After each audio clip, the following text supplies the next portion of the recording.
आज़ाद group द्वारा संचालित आज़ाद RPSC academy के ऑफिशियल यूट्यूब चैनल पर आप सभी का स्वागत है।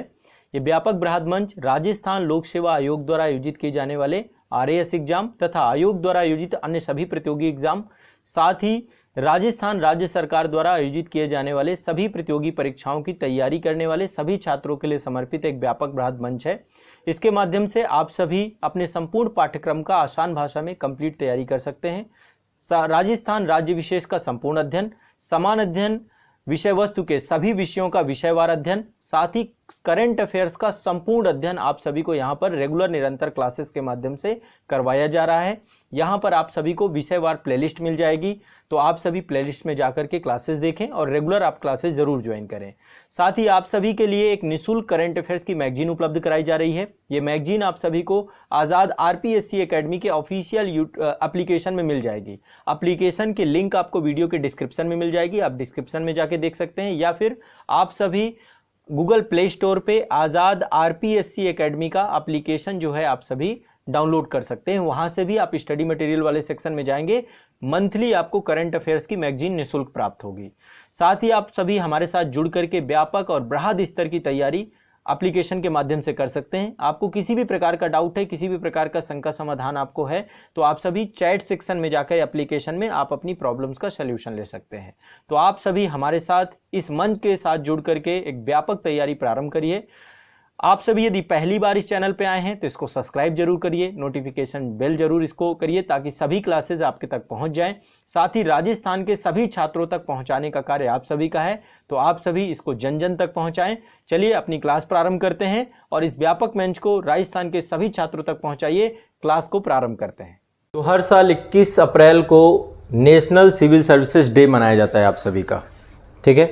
आज 21 अप्रैल ही है और सिविल सेवा दिवस के रूप में जो है 21 अप्रैल को मनाया जाता है।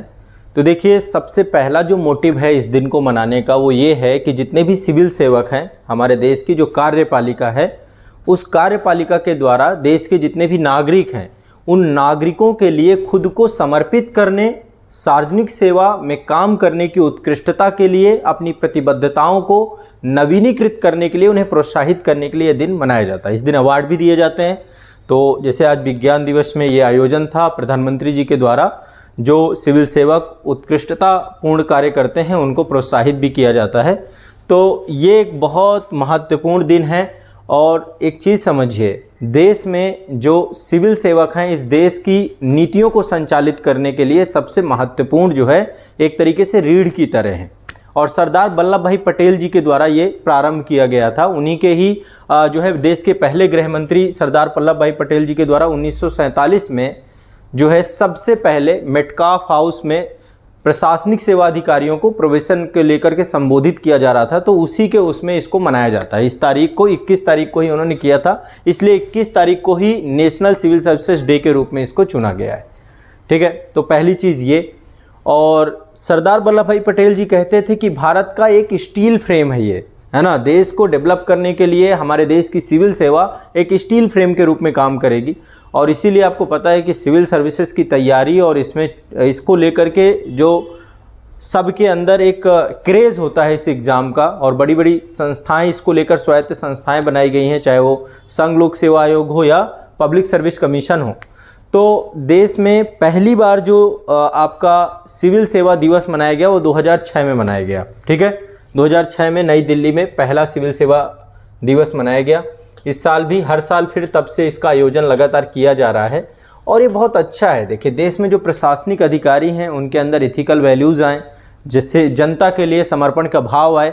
और मैंने आपको बताया है कि अंतिम तौर पर जो हमारा एक सिविल सेवक के तौर पर जो एक कमिटमेंट होता है, जो प्रतिबद्धता होती है, वो जनता के लिए ही होती है ना। संविधान है और संविधान के तहत जो व्यवस्था बनाई गई है उसमें संविधान भी जनता के लिए ही समर्पित है। तो लोक प्रशासन में उत्कृष्टता के लिए प्रधानमंत्री पुरस्कार इस दिन दिए जाते हैं। प्राथमिकता कार्यक्रम और नवाचार श्रेणियों के क्रियान्वयन के लिए जिला क्रियान्वयन इकाइयों को प्रदान किए जाते हैं। तो ये हर साल जो है सिविल सेवा दिवस के रूप में इसको मनाया जाता है, ये आपको ध्यान रखना है, ठीक है। ये एक इम्पॉर्टेंट विषय वस्तु है हर साल जो है, ताकि एक रिमाइंडर किया जा सके और उनको प्रोत्साहित किया जा सके और प्रशासन में देखिए उत्कृष्टता बनाए रखने के लिए सबसे ज़्यादा जरूरी है कि प्रोत्साहन बहुत ज़रूरी चीज़ है। जब आप अप्रिशिएट करते हैं किसी अच्छे काम को तो उसका एक पॉजिटिव इम्पैक्ट जाता है, ठीक है।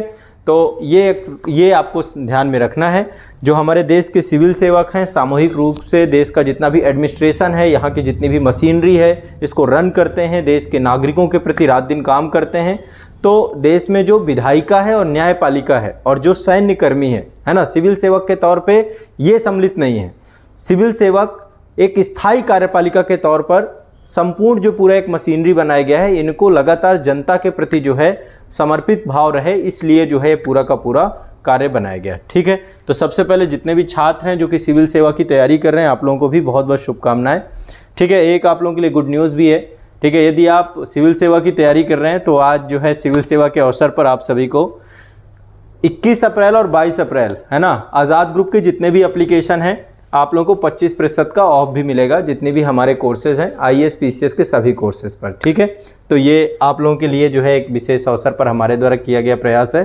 तो नेशनल सिविल सर्विसेज डे पर आज़ाद ग्रुप के जितने भी एप्लीकेशन हैं सभी पर आपको 25% का ऑफ है, ठीक है। सभी कोर्सेज पर जितने भी कोर्स हैं, इसके लिए कूपन कोड है आपका सिविल 25 है ना, ये आपका 21 और कल 22 तारीख तक वैलिड रहेगा। तो आप लोग जरूर इससे जुड़िएगा, ठीक है। चलिए अब करंट अफेयर्स के अगले सेगमेंट पे हमें सभी प्रमुख युद्धाभ्यास पढ़ने, जितने भी युद्धाभ्यास हैं सब हम क्रम से देखेंगे। अभी हाल फिलहाल में कुछ हुए हैं, इनको हम समझने का प्रयास करेंगे। सबसे पहले बात करेंगे कि सैन्य युद्धाभ्यास क्या होते हैं, ठीक है। देखिए, सेना को इसलिए बनाया गया है ताकि देश की संप्रभुताओं को सुरक्षित रख सके, ठीक है। हर देश ने सेना को इसीलिए सृजित किया है। और अभ्यास का मतलब होता है कि देश के संप्रभुता को स्थापित करने के लिए कई बार युद्ध तक में चीजें बदल जाती हैं, और कितने युद्ध हुए हैं आज तक। तो अभ्यास का मतलब होता है कि रिवीजन करना, कैसे युद्ध रणनीति होगी, सैन्य कार्रवाई कैसे दी जाएगी, कैसे नए प्रशिक्षण बनाए जाएं। इस उद्देश्य से सैन्य संसाधनों का प्रयोग किया जाता है और सेना को सैन्य कार्रवाई के लिए तैयार किया जाता है। युद्धाभ्यास कोई वास्तविक युद्ध नहीं होते हैं, है ना। बिना वास्तविक युद्ध के सामना किए हुए युद्ध के प्रभावों को पता किया जाता है युद्धाभ्यास के माध्यम से, और ऐसी रणनीतियां बनाई जाती हैं जिससे विपरीत परिस्थिति में भी युद्ध की समस्याओं को समझा जा सके, चुनौतियों को समझा जा सके और सेना को युद्ध के लिए तैयार किया जा सके, और यह आकलन किया जा सके कि सेना युद्ध के लिए तैयार है या नहीं तैयार है, ठीक है। तो इसलिए युद्धाभ्यास होते हैं। युद्धाभ्यास कोई वास्तविक युद्ध नहीं होते, ये आप लोगों को ध्यान में रखना चाहिए, ठीक है। युद्धाभ्यास कोई वास्तविक युद्ध के तौर पे इनको नहीं देखा जाता, ये वास्तविक युद्ध नहीं होते। अब यहाँ पर हम थोड़ा सा जितने भी अभी हाल फिलहाल में हुए हैं, मैं आप लोगों से ये कहूँगा कि आप लोग मेरे साथ चीज़ों को लिखते भी जाइएगा, ताकि आप लोगों को चीज़ें क्लियर भी होती जाएंगी, समझ भी जाएंगे कि कौन कौन से युद्धाभ्यास हुए। हाँ, देखिए, युद्ध एक ऐसी स्थिति है, मैंने आपको बताया था कि जब दो देशों के बीच में कूटनीति समाप्त हो जाती है तो दोनों देश जो है सशस्त्र तौर पर युद्धरत हो जाते हैं। लेकिन केवल जरूरी नहीं कि सशस्त्र ही युद्धरत हो जाएं। कोल्ड वार के बारे में भी हमने बात की है ना। कोल्ड वार मतलब एक ऐसा तनाव का माहौल बना हुआ था जिसमें ऐसा लगा कि शायद कभी भी युद्ध हो सकता है। युद्ध एक ऐसी परिस्थिति है जब देशों के बीच में कूटनीतिक वार्ताएं समाप्त हो जाती हैं और युद्ध ही समाधान का एक अंतिम विकल्प बनता है। तब दोनों देश सशस्त्र या फिर बिना शस्त्र के अपने सभी राजनयिक संबंधों को समाप्त कर देते हैं और युद्ध की स्थिति में उतर आते हैं। तो इसको हम इस रूप में देख सकते हैं, ठीक है। युद्ध को हम इस रूप में समझ सकते हैं। अब चलिए, बहुत सारे सैन्य अभ्यास हैं, बहुत सारी लिस्ट है जो मैंने यहाँ पे बनाई है। मैं चाहता हूँ यदि आप चाहो तो आप लोग भी फास्ट लिख सकते हैं, ठीक है। इसमें मैंने तीनों जो प्रमुख सेनाएं हैं हमारी, थल सेना, वायुसेना और जल सेना, इन तीनों के जो है युद्धाभ्यासों के बारे में मैंने यहाँ पर प्रयास किया है कि आप लोगों को पूरी लिस्ट एक एक करके कंप्लीट करा दूँ, ठीक है। एक्सरसाइज जो होती हैं जितनी भी, इनके नाम क्या हैं, एक्सरसाइज किन किन देशों के बीच में होती हैं, तो आपको कुछ तो मैं ऐसे बता दूंगा। पहले रैंडमली मैं चाहता हूं कि एक बार आप इन सबको फास्ट लिखेंगे, ठीक है। मैं यहाँ पे बताता जाऊंगा, कुछ आप फास्ट लिखेंगे भी, और इसके बाद जहाँ पे भी लगेगा कि ये कुछ इंपॉर्टेंट है, याद करनी चाहिए, क्योंकि इनकी लिस्ट बड़ी है। आपको एक बार लिस्ट बना लेना है, और ताकि आपको चीज़ें आसानी से ये देख आप कर सकें, ठीक है। क्लियर है, कोई दिक्कत? चलिए, सब लोग लिखने के लिए तैयार हो जाएं, क्योंकि इसमें हमें लिखना होगा। हम A to Z जितनी भी चीज़ें हैं एक एक करके लिखेंगे इनमें।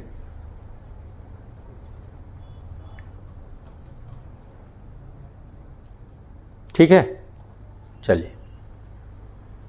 तो देखिए 3 प्रकार के युद्धाभ्यास होते हैं आमतौर पे। एक तो घरेलू युद्धाभ्यास होते हैं, हमारे ही देश की जो सेनाएं हैं आपस में युद्धाभ्यास करती हैं, ये घरेलू युद्धाभ्यास के तौर पे हैं। एक होते हैं द्विपक्षीय युद्धाभ्यास, 2 देशों के बीच में जो युद्धाभ्यास होते हैं द्विपक्षीय युद्धाभ्यास है।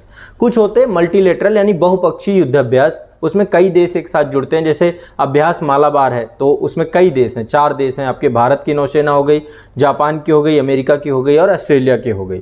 तो कई में मल्टीपल जो है मल्टीलेटरल होते हैं, कुछ बाईलेटरल होते हैं और कुछ घरेलू होते हैं। देश की सेनाओं के अंदर भी युद्धाभ्यास का माहौल बनाया जाता है। तो युद्धाभ्यास को जो है हम लोग एक बार क्रम से चीज़ों को कोशिश करेंगे कि हम लोग समझें और देखने का प्रयास करें, ठीक है। चलिए, सबसे पहले यहाँ पर आपके एक लिस्ट है, मैं थोड़ा सा मैं पढ़ता जाऊँगा, आप लोग थोड़ा सा करते जाइएगा, साथ साथ एक लिस्ट बनती जाएगी आपकी, तो हमेशा के लिए हो जाएगी।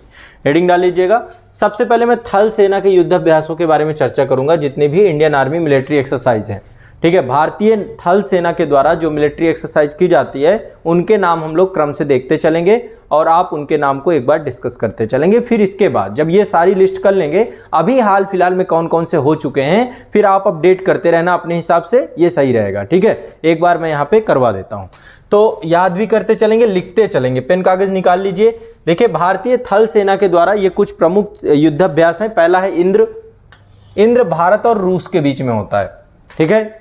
इंद्र युद्धाभ्यास भारत और रूस के बीच में होता है। एक देश के साथ कई सारे भी आपको मिलेंगे, मतलब मल्टीपल नाम से आपको मिलेंगे, तो ये भी आपको ध्यान रखना है। मैत्री थाईलैंड और भारत के बीच में होने वाला युद्धाभ्यास है। इसके बाद है सूर्य किरण नेपाल और भारत के बीच होता है, ठीक है। तो 3 है, इंद्र रशिया भारत, मैत्री थाईलैंड भारत, सूर्य किरण नेपाल भारत, ठीक है। इसके बाद हैंड इन हैंड, ये चीन और भारत के बीच में होता है, ठीक है। चीन और भारत के बीच में हैंड इन हैंड होता है। इसके बाद है प्रबल दोस्तीक, ये कजाकिस्तान और भारत के बीच में होता है।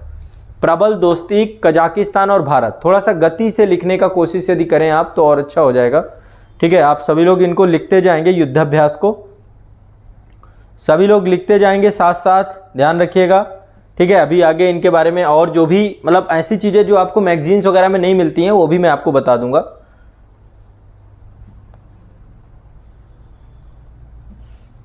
ठीक है। तो ये आपके हो गए 5, इंद्र भारत रशिया, मैत्री Thailand Bharat, Surya Kiran Nepal Bharat, hand in hand चीन और भारत, प्रबल दोस्ती कजाकिस्तान और भारत। अगला है नोमैडिक एलिफेंट, ये मंगोलिया और भारत के बीच में होता है, नोमैडिक एलिफेंट। खंजर आपका किर्गिस्तान और भारत के बीच में है, ठीक है। तो मध्य एशिया देखिए काफ़ी, अब भारत में ये समझ लीजिए कि विश्व के सभी देशों के साथ हमारे अंतर्राष्ट्रीय संबंध बहुत अच्छे हो चुके हैं वर्तमान में। एक बड़ी उपलब्धि है मौजूदा सरकार की, है ना। मैं सुषमा स्वराज जी का एक भाषण सुन रहा था, उसमें वो कह रही थी कि लगभग हमने 189 देशों के साथ हमने संपर्क स्थापित किया है। यूनाइटेड नेशन में 192 के आसपास देश हैं और ये बहुत बड़ी उपलब्धि है कि 189 देशों के साथ भारत के अंतर्राष्ट्रीय संबंध है और ये चीज़ें दिखाई देती हैं हमें, है ना। युद्धाभ्यासों के तौर पे देखिए, साथ ही जितनी भी इंटरनेशनल इशू होते हैं भारत सबसे पहले उन प्रॉब्लम्स को सोल्यूशन करता है। अभी यूक्रेन से कितने लोगों को हमने निकाल लिया, है ना, और इसके लिए रसिया ने कई बार जो है कई घंटे युद्ध को रोका है। ये एक इंटरनेशनली आप किस तरीके से अपनी प्रेजेंस रखते हैं दिखाता है। यमन में जब संकट था तो सऊदी अरेबिया ने हर दिन 2 घंटे युद्ध रोका था, ये बहुत बड़ी बात होती है, ठीक है। तो ये क्या है, भारत के जो अंतर्राष्ट्रीय संबंध, कई बार हम लोग ये आरोप लगाते हैं, प्रत्यारोप लगाते हैं कि देश के राष्ट्राध्यक्ष यहाँ जा रहे हैं वहाँ जा रहे हैं, ऐसे ही घूम, ऐसे नहीं होता। इंटरनेशनल रिलेशंस में आपको अपनी यदि पहचान बनाना है, भारत को एक बड़ी अर्थव्यवस्था के तौर पे ले जाना है, सैनिक ताकतों के तौर पे आपको अपने आप को बेहतर रखना है और अपनी संप्रभुता को सर्वोपरि लेकर के चलना है, तो इसमें आपको अंतर्राष्ट्रीय संबंधों को मजबूत करना पड़ेगा। उन्हीं में से एक ये भी अंतर्राष्ट्रीय संबंधों में बेहतर संबंधों की ओर चलने वाला प्रयास है। चीन के साथ हमारी बहुत सारे मतमुटाव है, लेकिन हम इनके साथ भी हैंड इन हैंड जो है, इनके साथ भी युद्धाभ्यास हमारा टाइम टू टाइम पे होता रहता है, ठीक है। तो इनसे क्या होता है, मल्टीपल कई देशों के साथ युद्धाभ्यास के पीछे का कारण क्या है, कई देशों का एक्सपीरियंस हमें मिलता है ना। तो ये भी एक हमारे लिए बड़ी बात है। खान क्वेस्ट जो है मंगोलिया और भारत के बीच में होता है। देखिए अब यहाँ पे मंगोलिया और भारत के बीच 2 आ गए आपके, एक नोमैडिक एलिफेंट है और एक खान क्वेस्ट है, ध्यान रखिएगा ये 2 आपके हो गए। इसके बाद सेल्वेक्स ये आपका जो है संयुक्त राज्य अमेरिका और भारत के बीच में है, सेल्वेक्स। अब यहाँ पे एक चीज ध्यान रखिएगा, यहाँ पे थोड़ा सा कंफ्यूजिंग है। मैत्री जो होता है भारत और थाईलैंड के बीच में होता है, लेकिन एक है मित्र शक्ति। मित्र शक्ति श्रीलंका और भारत के बीच में होता है, ठीक है, श्रीलंका और भारत के बीच में मित्र शक्ति। मैत्री थाईलैंड और भारत के बीच में, ठीक है। अगला है अजय योद्धा, यूके और भारत के बीच में अजय योद्धा। युद्धाभ्यास संयुक्त राज्य अमेरिका और भारत, तो देखिए सेल्वेक्स हो गया, युद्धाभ्यास हो गया। युद्धाभ्यास आपको लगेगा यूएसए, तो ये यहाँ पे यूएसए है, ध्यान रखिएगा। इसके बाद वज्र प्रहार, ये भी यूएसए और अमेरिका के बीच में वज्र प्रहार होता है। इसके बाद एकुबेरिन, ये मालदीव और भारत के बीच में है। संप्रति बांग्लादेश और भारत के बीच में है। बोल्ड कुरुक्षेत्र सिंगापुर और भारत के बीच में है। अग्नि योद्धा सिंगापुर और भारत के बीच में है। सारे थल सेना के हैं, ये सारे लिस्ट आपको लिखते जाना है। सभी लोग इस लिस्ट को जरूर लिख लें। एक बार लिस्ट आपके पास बन गई तो काम आपका हो जाएगा, बार बार आपको परेशान नहीं होना होगा। अभी कौन से हुए हैं मैं आपको बता दूंगा, कुछ आपको नए भी लिखवाऊंगा जो अभी हाल फिलहाल में हुए हैं, नाम नहीं पता आप लोगों को तो वो भी मैं करवा दूंगा, ठीक है। तो अग्नि योद्धा श्रीलंका और भारत के बीच में। चीन इंडिया संयुक्त तौर पे लड़ते हैं, ये इसका नाम ही रखा गया चीन इंडिया संयुक्त, चीन और भारत के बीच में। गरुड़ शक्ति इंडोनेशिया और भारत के बीच में। इसके बाद ओमान और भारत के बीच में अल नागाह जो है ओमान और भारत के बीच में। इसके बाद विनवैक्स वियतनाम और भारत के बीच में। इमबॉक्स म्यांमार और भारत के बीच में। लमितिये सेशल्स और भारत के बीच में, अभी लमितिये का हुआ था तो मैं ये सब लिखवा दूंगा, जिनके हुए हैं वो मैं लिखवाऊंगा आपको। लमितिये सेशल्स और भारत के बीच में, ठीक है। तो ये आपके इंडियन आर्मी के हैं, ठीक है, प्रमुख आपके जो मेन है। ऐसे अभी और बहुत सारे हैं लेकिन मुख्य मैंने आपको बता दिए, ध्यान रखिएगा इस चीज को। तो देखिए सैन्य अभ्यासों को 3 श्रेणियों में विभाजित किया जाता है। पहली श्रेणी मैंने जैसा कि आपको बताया घरेलू अभ्यास जो होते हैं। घरेलू अभ्यास में 4 अभ्यास हैं जो घरेलू होते हैं। पहला होता है गांडीव विजय के बाद पश्चिमी लहर का भी हाल फिलहाल में था। पश्चिमी लहर, वायु शक्ति और विजय प्रहार, ये लिख लो आप। 4 घरेलू अभ्यास होते हैं हमारे जो 4। इसमें हमारी देश की जो तीनों सेनाएं हैं आपस में जुड़ती हैं और जुड़ करके घरेलू अभ्यास करती हैं। पहला है गांडीव विजय, दूसरा है पश्चिमी लहर, तीसरा है आपका वायु शक्ति, चौथा है आपका विजय प्रहार। ये 4 अभ्यास हमारे घरेलू अभ्यास में आते हैं। घरेलू जो हमारी सेनाएं हैं वो आपस में करती हैं, ठीक है। घरेलू अभ्यास ऐसे अभ्यास होते हैं जो देश के अंदर की जो सेनाएं होती हैं, अंतर सेनाएं होती हैं, इनके द्वारा किया गया अभ्यास होता है। तो 4 मैंने आपको बताया, गांडीव विजय, पश्चिमी लहर, इसके बाद वायु शक्ति और विजय प्रहारी, ठीक है। ये और बाकी ये थल सेना के आपके हो गए, ठीक है। लगभग 24 मैंने आपको बता दिए थल सेना के, जरूर याद कर लीजिएगा। अब दूसरा है नेवी के द्वारा किए जाने वाले अभ्यास। तो नेवी में किए जाने वाले अभ्यास दोनों तरीके के हैं, मल्टीलेटरल भी हैं और आपके द्विपक्षीय भी हैं, ठीक है। तो यहाँ पे कौन कौन से मल्टीलेटरल हैं, कौन कौन से द्विपक्षीय हैं, मैं दोनों आपको यहाँ पे बता देता हूँ, ठीक है। यहाँ पर देखिए वरुण जो है आपका, वरुण द्विपक्षीय है, ठीक है। यहाँ पे आपका फ्रांस और भारत है। इसके बाद है ये मालाबार में अब ऑस्ट्रेलिया भी सम्मिलित हो गया है। क्वाड के तीनों सदस्य जुड़ गए हैं। ऑस्ट्रेलिया ये एक मल्टीलेटरल है, नौसेना का होता है, ठीक है, नौसेना का होता है ये। तो यूएसए, जापान, भारत और ऑस्ट्रेलिया ये अभ्यास मालाबार करते हैं, ठीक है। अभ्यास मालाबार नौसेना के द्वारा किया गया अभ्यास है। ये एक है स्लीनेक्स श्रीलंका और भारत की नौसेना के द्वारा किया जाता है। ये नौसेना का है, ये जरूर आप हेडिंग डालिएगा, नौसेना अभ्यास, इंडियन नेवी मिलिट्री एक्सरसाइज, ठीक है। इसके बाद आपका स्लीनेक्स के बाद श्रीलंका और भारत, सिम्बेक्स सिंगापुर और भारत, ठीक है, सिम्बेक्स सिंगापुर और भारत। कोंकण में यूके और भारत है, ठीक है, कोंकण में यूके और भारत है। इसके बाद आपका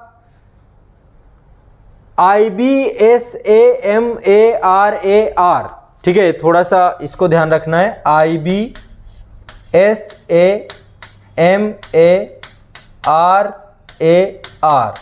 ठीक है, इम्समरार करके इसको बोलते हैं। इसमें आपका मल्टीलेटरल है, साउथ अफ्रीका, ब्राजील और भारत, इनकी जो है ये नौसेना साथ में मिलकर के मल्टीलेटरल ये करती है आपकी।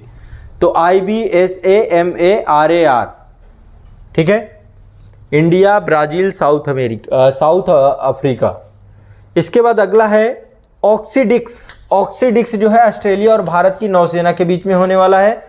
सहयोग कैजिन जापान और भारत के बीच में। इसके बाद नसीम अल बहर, ये ओमान और भारत के बीच में है। तो ये नौसेना से जुड़े हुए सैन्य अभ्यास हैं आपके, ठीक है, ध्यान रखना है। इसके बाद अगला है आपका, ये आपका है वायुसेना से जुड़े हुए सैन्य अभ्यास, वायुसेना से जुड़े हुए सैन्य अभ्यास। ये आपके इंडियन एयरफोर्स के द्वारा अन्य देशों के साथ, ठीक है, बाइलेटरल या मल्टीलेटरल किए जाते हैं।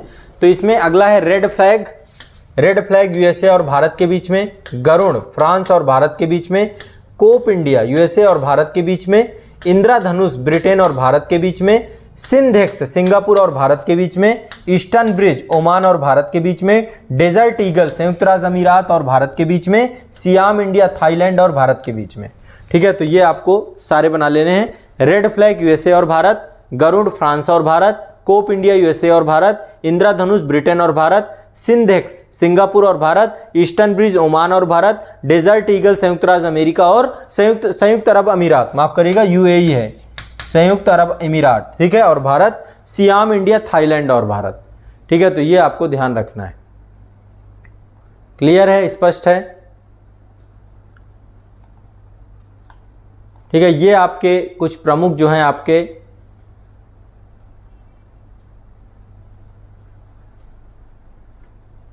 स्पष्ट हैं। अब देखिए, अभी हाल फिलहाल में बहुत सारे हुए हैं, हाल फिलहाल में कुछ घरेलू हुए हैं, कुछ बाइलेटरल हुए हैं, कुछ मल्टीलेटरल हुए हैं। मैं आपको बता देता हूं कि हाल फिलहाल में कौन कौन से हुए हैं। एक तो हुआ है पश्चिमी लहर, पश्चिमी लहर जो है पश्चिमी तट पे हुआ, घरेलू सैन्य अभ्यास है। घरेलू मैंने आपको कितनी संख्या बताई घरेलू की? 4। कौन कौन से हैं? गांडीव विजय, पश्चिमी लहर, वायु शक्ति और विजय प्रहार, ठीक है, ये 4 है टोटल। तो अभी पश्चिमी लहर का सैन्य अभ्यास हुआ था पश्चिमी तट पर। पश्चिमी तट समझते हैं, भारत का मैप देखा है आपने, भारत के मैप में पश्चिमी घाट है और पूर्वी घाट है। पश्चिमी घाट में ही पश्चिमी तट है और पूर्वी तट है ना। नदियों के द्वारा तटीय मैदानों का भी निर्माण किया जाता है। जैसे उत्तर भारत का मैदान है वैसे ही पश्चिमी तटीय मैदान। और तो पश्चिमी तट भारत पर यानी ये पश्चिमी घाट वाले क्षेत्र पे आपका जो है 6 जनवरी से लेकर के 25 जनवरी 2022 के मध्य भारतीय नौसेना, भारतीय वायुसेना और भारतीय थल सेना और तट रक्षक बल जितने हैं, है ना, इंडियन कोस्ट गार्ड, तो इनको भाग लिया गया था और आयोजन भारतीय नौसेना के द्वारा करवाया गया था पश्चिमी लहर का। क्लियर है? तो पश्चिमी लहर भारत का घरेलू सैन्य अभ्यास है जो हमारे देश की सभी सेनाएं मिलकर के करती हैं, ठीक है। इसके बाद लिमितीय हुआ था। अभी लिमितीय सेशल्स और भारत के बीच में होता है, मैंने अभी आपको बताया था। लिमितीय ये रहा, भारतीय और सेशल्स की क्या है, थल सेना है, कौन सी है, हाँ, थल सेना के बीच में होता है। तो थल सेना के बीच में ये अभी आपका 22 मार्च से लेकर के 31 मार्च 2022 के बीच में हुआ था, संयुक्त सैन्य अभ्यास के तौर पे था, ठीक है। इसमें भारत की गोरखा राइफल्स गई हुई थी, है ना, और गोरखा राइफल्स के द्वारा जो है इसमें रिप्रेजेंटेशन किया गया था इंडिया का। तो लिमितीय अभी हुआ था, लिमितीय 2022 याद रख लेना है, भारत और सेशल्स के बीच में, ठीक है। इसके बाद आपका दस्तलिक मैंने लिखवाया कि नहीं लिखवाया आपका, दस्तलिक, दस्तलिक आपका उज्बेकिस्तान के साथ किया जाता है, भारतीय सेना करती है। लिखा है कि नहीं लिखा इसमें? दस्तलिक नहीं है तो लिख लो दस्तलिक के बारे में। दस्तलिक, दस्तलिक ये आपका उज्बेकिस्तान में हुआ था, ठीक है। तो 22 मार्च से लेकर 31 मार्च तक भारतीय सेना उज्बेकिस्तान के बीच में दस्तलिक संयुक्त प्रशिक्षण अभ्यास का 3रा संस्करण इसमें आयोजित किया गया था, ठीक है। इसमें ग्रेनेडियर्स रेजिमेंट भारत की गई हुई थी। इसको एक्स दस्तलिक भी बोलते हैं, एक्स दस्तलिक भी बोलते हैं, ठीक है। तो ये भी आप ध्यान रखिएगा। इसके बाद अभी एक और सैन्य अभ्यास हुआ था, ठीक है। ये सैन्य अभ्यास का आयोजन जो है ये आपकी भारत के ही मतलब एक आंतरिक ही रहा है, लेकिन ये आपका जो है पुलिस और सेना के बीच में हुआ था। महाराष्ट्र पुलिस और भारतीय सेना के बीच में, इसका नाम था सुरक्षा कवच। लिख लीजिए, सुरक्षा कवच जो है आपका भारतीय सेना और महाराष्ट्र पुलिस के बीच में युद्धाभ्यास हुआ था ये, ठीक है। तो ये भी एक घरेलू युद्धाभ्यास है, इसको लिख लीजिए। सेनाओं के बीच में नहीं, पुलिस और सेना के बीच में हुआ था। सुरक्षा कवच 2 जो है ये 2रा संस्करण था, ठीक है। तो ये युद्धाभ्यास क्यों किया गया? क्योंकि देखो महाराष्ट्र या जो तटीय हमारे क्षेत्र हैं यहाँ पे आतंकवादी गतिविधियां, आतंकवादी हमले, इनकी जो है सबसे ज़्यादा जो है एक तीव्रता बनी रहती है ना। तो इस कारण से महाराष्ट्र पुणे में आयोजित किया गया था ये युद्धाभ्यास, और इसमें मेन अल्टीमेट गोल क्या था इसका कि आतंकवादी हमलों को कैसे प्रभावी तरीके से मुकाबला किया जाए। तो महाराष्ट्र पुलिस और भारतीय थल सेना के बीच में एक ज्वाइंट सेशन ये किया गया था। ठीक है, क्लियर है। अगला है बलिकतन। बलिकतन ये भी 2022 में लुजान क्षेत्र है। लुजान जल संधि में कहाँ बताया था मैंने आपको? फिलीपींस में। तो लिख लो लुजान क्षेत्र में, ये आपका संयुक्त राज्य अमेरिका और फिलीपींस की सेना के बीच में अब तक का सबसे बड़ा सैन्य अभ्यास है। तो आप बोल रहे थे ना कि अमेरिका कैसे पहुंच गया वहां पर, तो अमेरिका वहां पे जितने भी अन्य देश हैं, चाहे ताइवान हो, दक्षिण चीन सागर विवाद हम डिस्कस कर रहे थे, चाहे ताइवान हो चाहे फिलीपींस हो, सबका हमदर्द बना बैठा है। नाम इसका बलिकतन, ये आपका इंटरनेशनल है फिलीपींस और यूएसए के बीच में, बलिकतन। ठीक है, फिलीपींस और यूएसए के बीच में होने वाला सैन्य अभ्यास है। तो अभी 28 मार्च से लेकर 8 अप्रैल 2022 के मध्य जो है यूएसए और फिलीपींस के सेना के बीच में ये सैन्य अभ्यास आयोजित हुआ था। इसके बाद आपको पता ही है स्लीनेक्स। स्लीनेक्स के बारे में मैंने बताया था क्या? पहले भी आपको बताया था। स्लीनेक्स श्रीलंका और भारत के बीच में नौसेना युद्धाभ्यास है। तो विशाखापट्टनम और बंगाल की खाड़ी वाले क्षेत्र में ये हुआ था, आपका ध्यान रखना है इसको। ठीक है, स्लीनेक्स आपका मैंने अभी लिखवा ही दिया। इसके बाद अभी जो है जैसे कि मैंने आपको बताया कि 4 हमारे घरेलू सैन्य अभ्यास होते हैं। पहला है आपका गांडीव विजय, दूसरा है आपका पश्चिमी लहर, तीसरा है आपका वायु शक्ति। तो वायु शक्ति का आयोजन अभी 7 मार्च 2022 को हुआ था, वायु शक्ति का, और नाम ही वायु है। तो कौन इसमें होगा? टोटल वायुसेना। वायुसेना के द्वारा ये अपना घरेलू युद्धाभ्यास किया जाता है। अभी इसमें पहली बार राफेल जो हमारे युद्धक जो है एयर फाइटर प्लेन मंगाए गए उनको भी इसमें सम्मिलित किया गया था। तो 7 मार्च 2022 को भारतीय वायुसेना का होने वाला वायु शक्ति अभ्यास जो है ये होना था, बट ये हुआ नहीं, स्थगित कर दिया गया। ठीक है, 7 मार्च को ये आपका होना था। ठीक है, इसमें राफेल पहली बार आने थे, बट ये पोखरण रेंज में होना था, ये कैंसिल हो गया है, वायु शक्ति होना था। ठीक है, ये आपको ध्यान रखना है। इसके बाद एक होता है आपका कोबरा वॉरियर।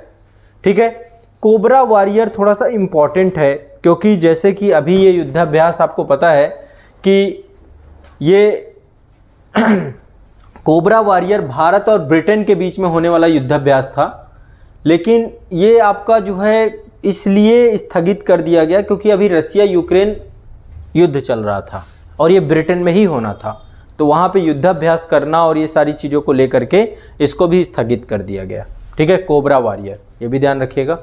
ठीक है, इसके बाद एक युद्धाभ्यास है जो भारत और जापान के बीच में चलाया गया, जिसका नाम है पूर्व धर्म गार्जियन। यहाँ पे लिखाया गया कि नहीं लिखाया गया? ठीक है, लिख लीजिए इसको, पूर्व धर्म गार्जियन। ये कर्नाटक में हुआ है 27 फरवरी से 10 मार्च के बीच में, भारत और जापान के बीच में संयुक्त सैन्य अभ्यास है ये। ठीक है, कर्नाटक में इसका आयोजन हुआ है, पूर्व धर्म गार्जियन। ठीक है, इसके बाद अगला सैन्य अभ्यास जो आपका है ये नौसेना का है। नौसेना के बीच में आपस में सामंजस्य बनाने के लिए, आपस में सौहार्द बनाने के लिए एक सैन्य अभ्यास जो घरेलू सैन्य अभ्यास है, जिसका नाम है अभ्यास मिलन। लिख लीजिए इसको, ये भी एक आपका घरेलू सैन्य अभ्यास है, अभ्यास मिलन। अभ्यास मिलन। तो 2 मैंने आपको बता दिए, एक तो सुरक्षा कवच ऐड कर लीजिएगा घरेलू सैन्य अभ्यास में, दूसरा अभ्यास मिलन। ये आपका नौसेना के बीच में, केवल नौसेना के बीच में आपस में सौहार्द, सामंजस्य और सहयोग को लेकर के द्विवार्षिक सैन्य अभ्यास है। 1995 के बाद से इसको प्रारंभ किया गया था। इसके बाद अगला है ईस्टर्न ब्रिज। ईस्टर्न ब्रिज जो है ये ओमान और भारत के बीच में हुआ है अभी, है ना। ईस्टर्न ब्रिज ये भारत और ओमान की वायुसेना के बीच में हुआ है। ठीक है, वायुसेना में हमने लिखा है इसे। ईस्टर्न ब्रिज किसके किसके, हाँ ये ईस्टर्न ब्रिज है ना, ये अभी आपका आयोजित हुआ है ईस्टर्न ब्रिज राजस्थान में। तो 21 से लेकर के 25 फरवरी के बीच, है ना, ये जो है ईस्टर्न ब्रिज आपका भारत और ओमान की, जो ओमान में रॉयल एयरफोर्स है, भारत में भी भारत की वायुसेना और रॉयल एयरफोर्स के बीच में जो है ये आपका आयोजित किया गया है। ठीक है, अगला है आपका पासेक्स। पासेक्स आपका भारत और रूस के बीच में एक अंतर्राष्ट्रीय अभ्यास है, ये नौसेना के बीच में। नौसेना में लिखवाया गया कि नहीं लिखवाया गया? नहीं लिखवाया गया ना। हाँ, इसको लिख लीजिए आप, इसको ऐसे लिखेंगे, पासेक्स, भारतीय और रसिया के बीच में। ये एक नौसेना अभ्यास है, अरब सागर में आयोजित किया गया था ये, ठीक है। INS कोच्चि ने भाग लिया था इसमें। इसके बाद अगला सैन्य अभ्यास है आपका एक बहुराष्ट्रीय सैन्य अभ्यास है जिसका नाम है सी ड्रैगन। सी ड्रैगन ये पश्चिमी प्रशांत महासागर में हुआ था 5 जनवरी से 20 जनवरी के बीच में। और सी ड्रैगन में आपकी कई सारे जो है देश इसमें सम्मिलित हुए थे आपके सी ड्रैगन। इसमें नौसेना भी थी और नौसेना के बीच में हुआ है ये पूरा का पूरा पश्चिमी प्रशांत महासागर में। सी ड्रैगन में कितने देश थे, एक बार देश लिख लीजिए। सी ड्रैगन में एक तो भारत है हमारा, दूसरा आपका भारत के बाद ऑस्ट्रेलिया है, तीसरा आपका कनाडा है, फिर आपका अमेरिका है, फिर दक्षिण कोरिया है, फिर जापान है। इतने देश हैं इसमें, ठीक है। तो ये ध्यान रखिएगा, भारत, ऑस्ट्रेलिया, कनाडा, अमेरिका, दक्षिण कोरिया, जापान, ठीक है। सी ड्रैगन ये भी काउंटर चाइना के तौर पे आप मान सकते हैं। तो ये आपके टोटल क्या हैं, अभी हाल फिलहाल होने वाले सैन्य अभ्यास है। याद रखिएगा अभी सैन्य अभ्यास आपके होते रहेंगे, हर साल ये होते हैं, जितने मैंने आपको लिखवा दिए। टोटल कितनी हो गई लिस्ट, एक बार देखिए टोटल लिस्ट कितनी हो गई। इसमें संप्रीति था कि नहीं था, हाँ संप्रीति, बांग्लादेश और भारत, लगभग सारे हो गए। यदि कुछ और मिलते हैं तो इस लिस्ट में ऐड कर लीजिएगा, लगभग सारे हो गए। और भारत, मंगोलिया, ठीक है, कॉन्क्वेस्ट, ठीक है। नोमैडिक एलिफेंट, नोमैडिक एलिफेंट का मतलब है खाना बदोश हाथी मंगोलिया और भारत के बीच में होता है नोमैडिक एलिफेंट। चलिए, तो ये आपके आज के करंट अफेयर्स के सेगमेंट में जितने भी सैन्य अभ्यास, कितने 50, बस अब 50 रट लेने हैं, याद कर लेने हैं। जो और 1 2 4 मिल जाते हैं वो भी अपना। एक गरुण शक्ति है, हाँ तो एक गरुण शक्ति है और फ्रांस के साथ आपका जो फ्रांस वाला था वो नौसेना वाला, हाँ वो नौसेना का हो गया, ये आपका उनके साथ है, ठीक है। ये आपका थल सेना के साथ है। गरुण नहीं है, वरुण है। नहीं नहीं, कहाँ है गरुण? एक इंडोनेशिया के साथ है। इंडोनेशिया के साथ गरुण शक्ति है, ये है आपका भारत और इंडोनेशिया। और श्रीलंका के साथ ये है वरुण, फ्रांस और भारत के साथ है। ठीक है, तो ये आपका जो है करंट अफेयर्स का